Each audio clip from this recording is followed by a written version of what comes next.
Under-19 ప్రపంచ cup 2024లో team India జైత్రయాత్ర కొనసాగుతుంది. వరుసగా 6వ విజయం సాధించి ఈ టోర్నీ చరిత్రలోనే 9వసారి ఫైనల్స్కు దూసుకువెళ్లింది. సౌత్ ఆఫ్రికాతో మంగళవారం ఉత్కంఠంగా సాగిన తొలి సెమీఫైనల్లో అద్భుత ప్రదర్శన కనబరిచిన టీమిండియా 3 వికెట్ల తేడాతో గెలుపొందింది. ఈ మ్యాచ్లో ముందుగా బ్యాటింగ్ చేసిన సౌత్ ఆఫ్రికా నిర్ణీత 50 ఓవర్లలో 7 వికెట్ల నష్టానికి 244 పరుగులు చేసింది. లూండ్రీ ప్రిటోరియస్ 102 బంతుల్లో 6 ఫోర్లు 3 సిక్స్లతో 76 పరుగులు, రిచర్డ్ సెరర్జ్వెన్ 100 బంతుల్లో 4 ఫోర్లు 2 సిక్స్లతో 64 పరుగులు చేసి రాణించారు. భారత బౌలర్లలో రాజ్ లింబానీ 3 వికెట్లు తీయగా సర్ఫరాజ్ ఖాన్ తమ్ముడు మిషీర్ ఖాన్ 2 వికెట్లు, నమన్ తివారీ, సామీ పాండే తలో వికెట్ తీశారు. అనంతరం లక్ష్య ఛేదనకు దిగిన భారత్ 48.5 ఓవర్లలో 7 వికెట్ల నష్టానికి 248 పరుగులు చేసి గెలుపొందింది. అసాధారణ ప్రతిభ కనబరిచిన సచిన్ దాస్ 95 బంతుల్లో 11 ఫోర్లు 1 సిక్స్తో 96 పరుగులు చేసి త్రుటిలో శతకం చేజార్చుకోగా, ఉదయ్ శరణ్ సింగ్ 124 బంతుల్లో 6 ఫోర్లతో 81 పరుగులు చేసి కెప్టెన్సీ ఇన్నింగ్స్ ఆడాడు. ఈ ఇద్దరు 5వ వికెట్కు 171 పరుగులు జోడించి మ్యాచ్ను మలుపు తిప్పారు. సౌత్ ఆఫ్రికా బౌలర్లలో ట్రిస్టిన్ లూస్, మఫకా చెరో 3 వికెట్లు తీసి రాణించారు. బుధవారం ఆస్ట్రేలియా వర్సెస్ పాకిస్తాన్ మధ్య జరిగే 2వ సెమీఫైనల్లో విజేతగా నిలిచిన జట్టుతో భారత్ ఫైనల్లో తలపడనుంది. 245 పరుగుల విజయ లక్ష్యంతో బరిలోకి దిగిన భారత్కు ఆదిలోనే గట్టి షాక్ తగిలింది. ఇన్నింగ్స్ తొలి బంతికే ఓపెనర్ ఆదర్శ్ సింగ్ గోల్డెన్ డక్గా వెనుదిరిగాడు. ఆ కొద్దిసేపటికే ఇన్ఫామ్ బ్యాటర్ సర్ఫరాజ్ ఖాన్ తమ్ముడు ముషీర్ ఖాన్ 4 పరుగులు చేసి అవుట్ అయ్యాడు. దాంతో టీమిండియా 8 పరుగులకే 2 వికెట్లు కోల్పోయింది. ఈ పరిస్థితుల్లో కెప్టెన్ ఉదయ్ శరణ్, అర్షిని కులకర్ణి జట్టును ఆదుకునే ప్రయత్నం చేశారు. ఈ జోడీ పూర్తిగా డిఫెన్స్కు పరిమితమవగా అర్షిని కులకర్ణిని సఫారీ బౌలర్ లూస్ అవుట్ చేసి దెబ్బతీశాడు. దీంతో పవర్ ప్లేలో భారత్ 3 వికెట్ల నష్టానికి 26 పరుగులు మాత్రమే చేసింది.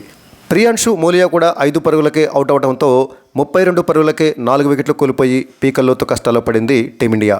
ఈ పరిస్థితుల్లో క్రీజులోకి వచ్చిన సచిన్ దాస్తో కెప్టెన్ ఉదయ్ శరణ్ ఇన్నింగ్స్ను నిర్మించాడు.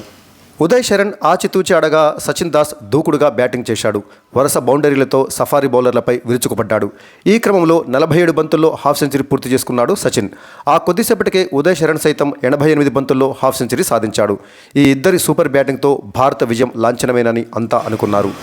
కానీ శతకానికి చేరువైన సచిన్ దాస్ను కెన్వా మఫకా అవుట్ చేయడంతో 5వ వికెట్కు నమోదైన 171 పరుగుల భాగస్వామ్యానికి తెరపడింది. దాంతో మ్యాచ్ ఉత్కంఠంగా మారింది. భారత్ విజయానికి బంతికి 1 పరుగు చొప్పున చేయాల్సి ఉండగా క్రీజులకు వచ్చిన తెలుగు తేజం అరవెల్లి అవనీష్ సాయంతో ఉదయ్ శరణ్ జట్టును విజయం దిశగా నడిపించాడు. అయితే భారీ షాట్ ఆడే ప్రయత్నంలో అవనీష్ క్యాచ్ అవుట్ అవగా క్రీజులకు వచ్చిన అభిషేక్ 0 పరుగులకే రన్అట్ అయ్యాడు. దాంతో మ్యాచ్ ఉత్కంఠంగా మారింది. క్రీజులోకి వచ్చిన రాజ్ లింబానీ 6 బాదటంతో భారత విజయానికి 12 బంతుల్లో 9 పరుగులు అవసరమయ్యాయి.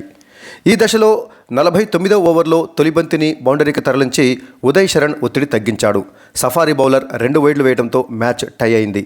విజయానికి 1 పరుగు కావాల్సిన సమయంలో ఉదయ్ శరణ్ రన్అట్ అవగా రాజ్ లింబానీ బౌండరీ బాది భారత విజయాన్ని లాంఛనంగా పూర్తి చేశాడు. అండర్-19 ప్రపంచ కప్లో ఫైనల్కు చేరటం భారత్కు ఇది వరుసగా 5వసారి, మొత్తం మీద 9వ పర్యాయం. 2000, 2006, 2008, 2012, 2016, 2018, 2020, 2022లోనూ ఇండియా తుది పోరుకు చేరింది. ఇక ఈ అండర్-19 ప్రపంచ కప్ టోర్నీ ఆసాంతం మిగిలిన భారత కుర్రాళ్లంతా ఆడిన ఆట ఒక ఎత్తు అయితే కెప్టెన్ ఉదయ్ శరణ్, సచిన్ దాస్ ఆడిన ఆట మరో ఎత్తు. కీలక సమయంలో వీళ్లు ఆడిన విలువైన ఇన్నింగ్స్లు భారత్ను మరోసారి ఫైనల్స్కు తీసుకువెళ్లాయి. సూపర్ 6 రెండో మ్యాచ్లో నేపాల్పై టాప్ ఆర్డర్ విఫలమైన పరిస్థితుల్లో సెంచరీలతో జట్టును ఆదుకుని విజయంలో కీలక పాత్ర పోషించిన ఉదయ్, సచిన్ సెమీస్లో కఠిన పరిస్థితుల్లో ఎంతో పరిణితితో ఆడి జట్టును విజయ తీరాలకు చేర్చారు. ఆరంభంలోనే వికెట్లు పడి ఢీలా పడిన టీమిండియాకు కుదురైన బ్యాటింగ్తో ఊపిరిపోశారు. ఈ టోర్నీ ఆసాంతం వీళ్ళిద్దరి ఆట ఇలాగే సాగింది.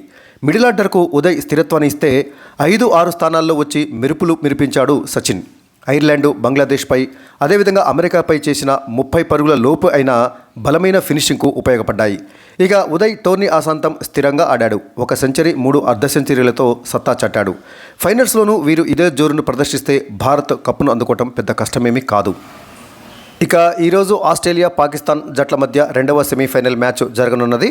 ఈ మ్యాచ్లో విజేతతోటి ఫిబ్రవరి 11 ఆదివారం నాడు ఇండియా ఫైనల్స్లో తలపడనున్నది.